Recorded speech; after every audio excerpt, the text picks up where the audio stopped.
It's a city where anything can happen, so what could go wrong or right as I hit up LA Unscripted from Golden Road Brewing in Atwater Village.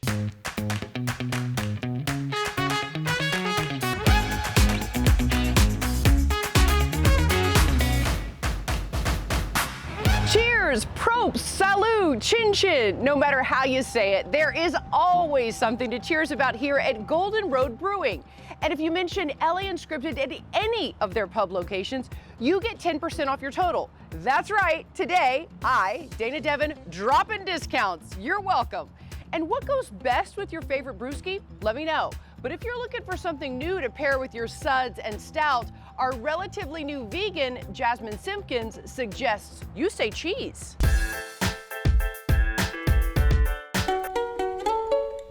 My name is Ian Martin. I am the co-founder and head of R&D at Misha's Kind Foods. Misha's is the undairy dairy company.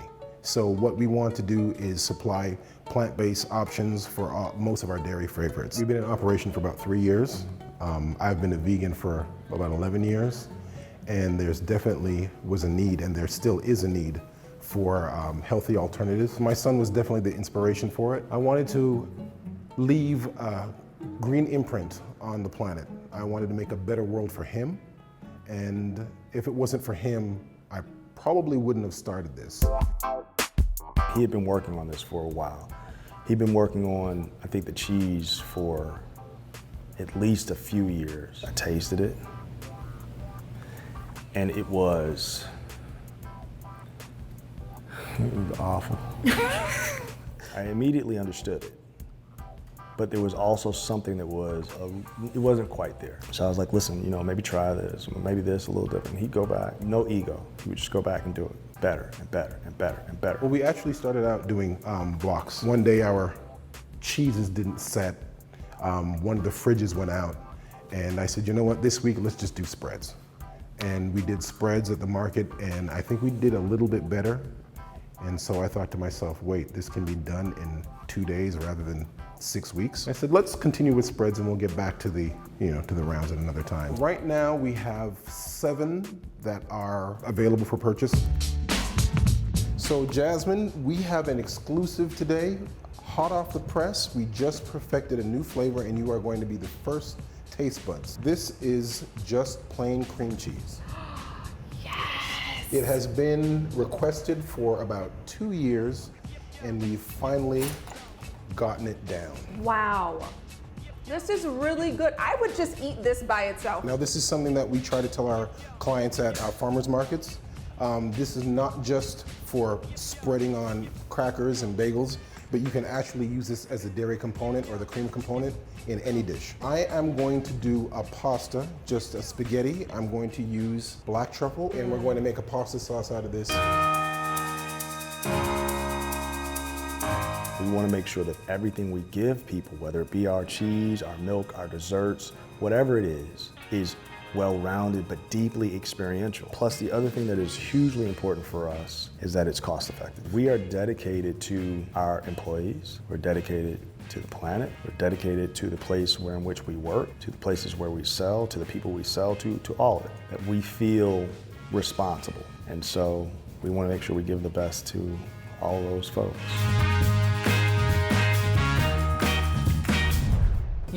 Cheese also goes with wine, and now how to blend your own bottle at home. Megan and I tried our hands at being winemakers, and I highly suggest it. So Dana, here's another dare. Okay. How about you make your own wine? How about I drink my own wine? How about you drink your own wine? How about we drink your own wine? Yeah, I love that. No. Are you more of a red or a white I'm girl? anything wet drinker. Okay.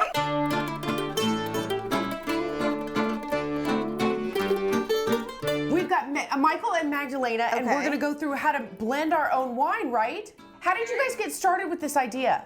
We went on a trip to Argentina where we actually did a blending experience there. We kind of came back and said, how does this not exist in LA? We basically created blending as the main concept for our winery. So not only do we produce blends, but we invite customers to come in to our blending classes to learn a little bit about wine, figure out what they like about wine, and then blend their own wine to go. In the and we actually created a reference booklet to actually guide people through exactly what you would have experienced in class, but on your own. We have the booklet here, and what I noticed is that it says red wine blending. So Dana, is this all red wine is the question? Yeah, are we doing just red wines? You know, when you come into the class, you kind of learn about each of the individual wines and then start blending to your own flavor profile. You can kind of figure out that even if you're not constantly a red wine drinker, you'll find something that you like. First thing to do is to make sure that the 3 beakers that came in the kit have wine in them.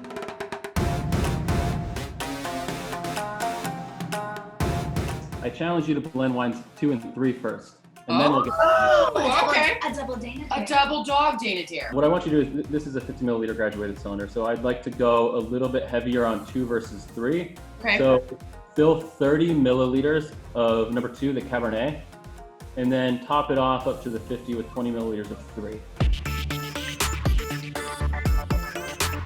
Wow, that is was actually good. so much better. Now, when we get really serious about wine blending, sometimes we really only want to add small fractions of a % of a wine.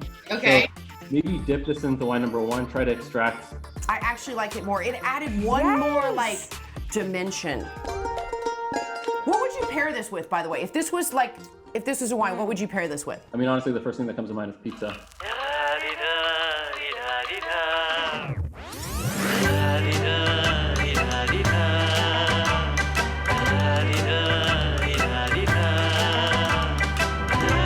We're gonna be like hammered and having the best wine ever and drinking pizza. Drinking pizza.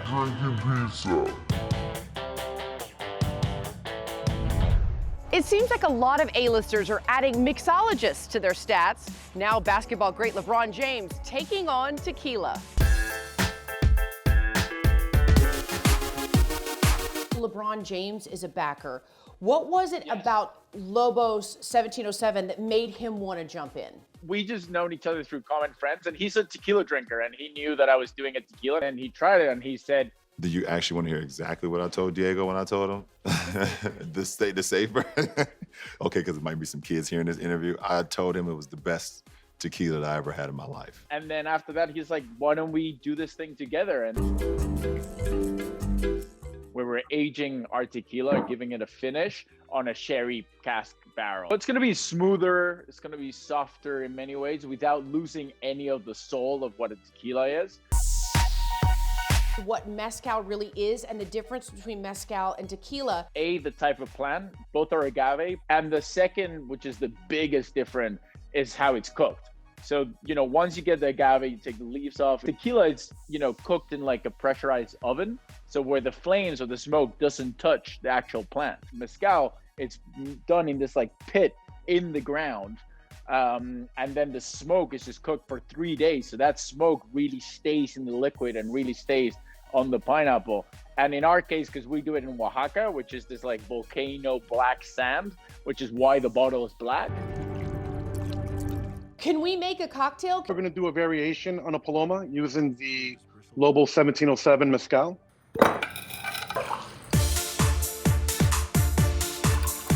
It's 2021 and this is my brand new cocktail. I love it so much. Thank you guys. Thank you, Lobos. I love it. Cheers.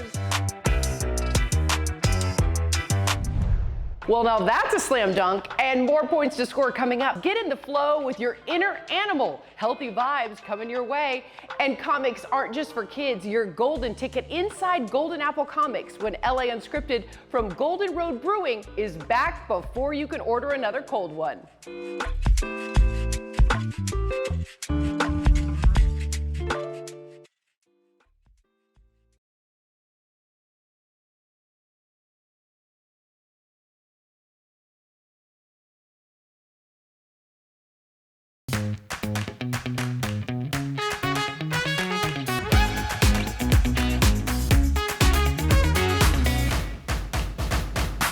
Welcome back to LA Unscripted from Golden Road Brewing. I'm Dana Devin, and are you having barrels of fun yet? Well, you will if you park yourself at one of Golden Road's 5 different pubs And get this, you get 10% off if you mention us. Cheers, right? And now let's check in with Liberty Chan and see how else we can live our best lives. I was a personal trainer for 10 years. I just turned 30 years old. I decided to put down the weights and just start exploring different movement practices. So I began with gymnastics, which led to parkour, which led to breaking or breakdancing and hand balancing. My name is Mike Fitch, and I'm the creator of Animal Flow.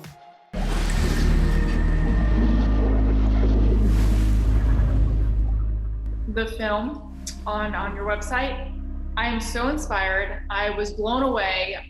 You know, when you first watch someone doing Animal Flow, especially at a high level, it usually looks totally insane.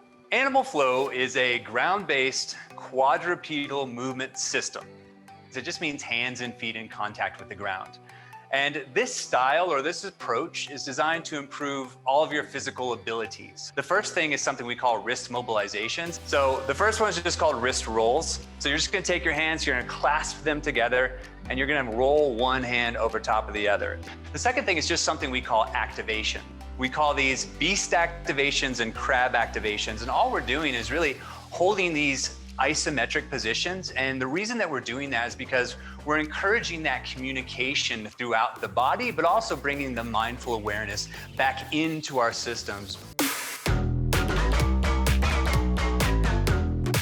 We're gonna slide our hips all the way towards heels, all the way towards hands. We're gonna find the midpoint between the two. Yeah, that looks good. So as we reach up and over, we're gonna squeeze out that rotation as you reach. That feels so good. The third component is something we call form-specific stretches, which are like full body mobilizations. Then the fourth component is the animal traveling forms. The fifth component is something we call switches and transitions. So these are like the building blocks that we use to build the sixth component, which is flow. I really truly believe that movement is medicine. And when you find that flow in any type of movement, you'll continue to do it because it's like an addiction, it's an obsession. The bigger message, we wanted to kind of change the collective narrative around exercise being something that you have to do. It's something that we should do. It can literally be anything, as long as it's just something more than being sedentary. No beer goggles here, folks, but we do have more to make you move. What LA Unscripted from Golden Road Brewing is right back. Stay with us.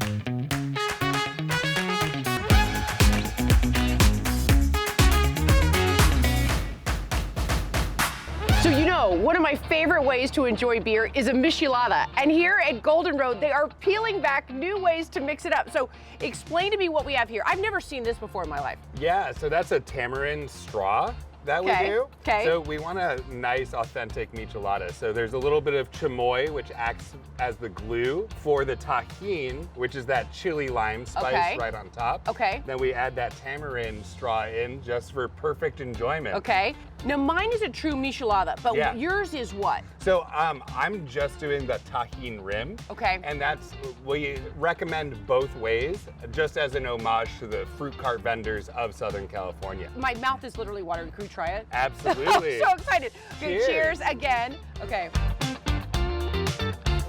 I mean, you guys, that is a 10 out of a 10. I kid you not.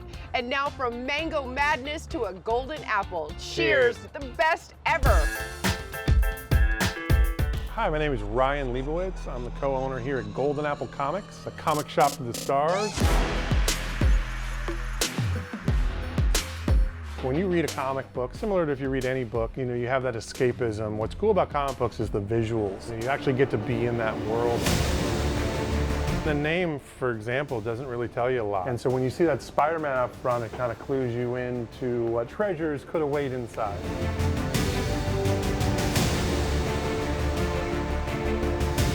My father started this shop back in 1979. You know, we're on our 41st year. We've seen the customer base expand hugely, I would say a lot in part to the movies and television that are based on comic books. The Spider-Man outside is designed by Stan Lee, and then Tom Holland and Zendaya. One day the Avengers walked in. You might have seen that on James Corden.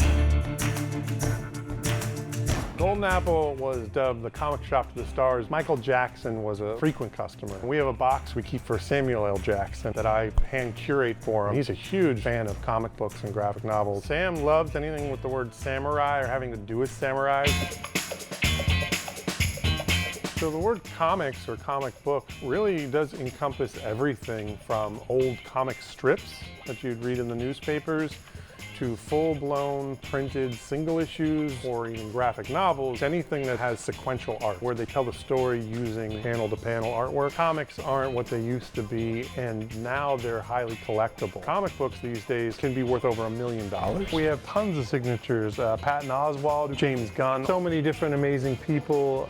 Mark Hamill was Luke Skywalker, obviously, in the original movie. Signed it right there. He said, "Force yourself." A lot of our customers kind of think this is like Cheers, like their local bar. When the Black Lives Matter movement happened and we had to put boards up, we're big supporters of the movement and equality, and we got some local artists to come down and actually paint black superheroes. Even if we have a small store, we're big in our reputation. Old, young, from every walk of life. And if you don't know anything about comic books, that's great. We want you to come in and we can find something for you. And from comics to cooking, what is Jess whipping up?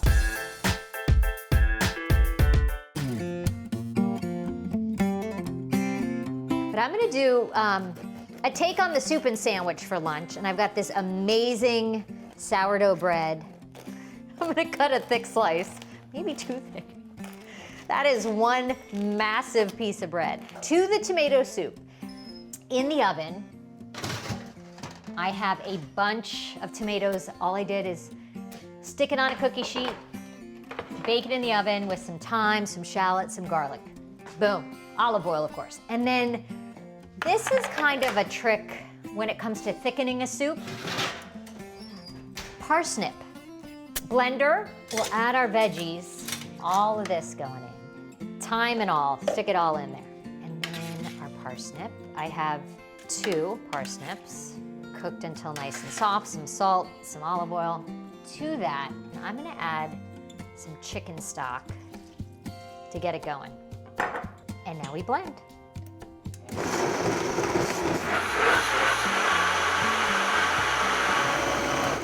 So what the parsnip did is make you think you're getting cream of tomato soup. Let's pour it in here just to keep it warm while we make our sandwich. And I might even add a little more chicken stock just to thin it out a tad. There we go. I'm gonna get my skillet going back here. Some olive oil and some butter. I'm gonna make an open-faced sandwich. What I like to do is toast the bread so it gets nice and crispy, both sides. So we'll get that heated up. Avocado.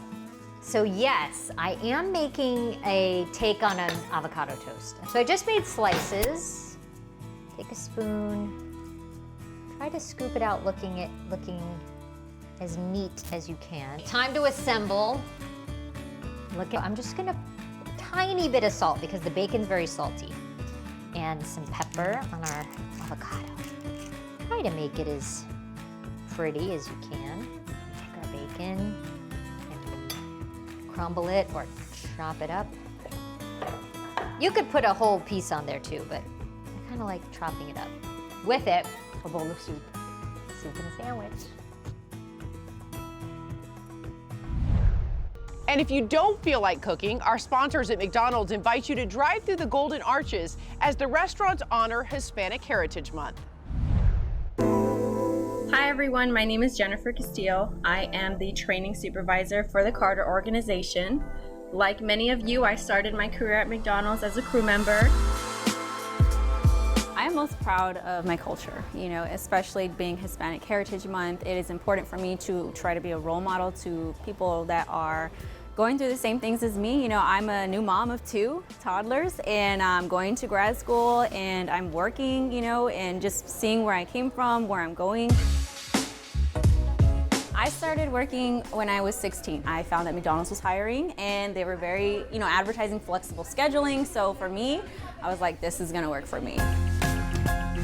I knew at 16, when I turned 18, I was gonna need to financially provide for myself. They allowed me to get a taste of leadership. I ran my own restaurant at like 19, 20. They saw that leadership in me, where maybe I was like, hey, you know, maybe I can do this.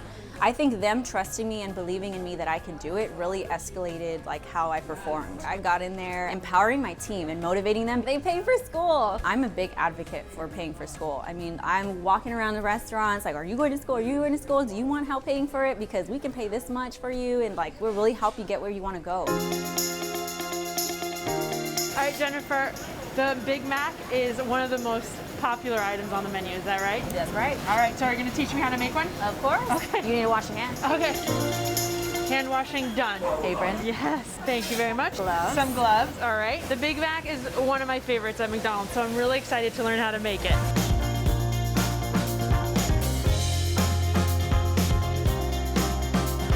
And slide it right here. Go ahead and go down. Slide it through. It goes up there. I did it. Thank you very much. I had no idea it was that smooth. Thank you. That was so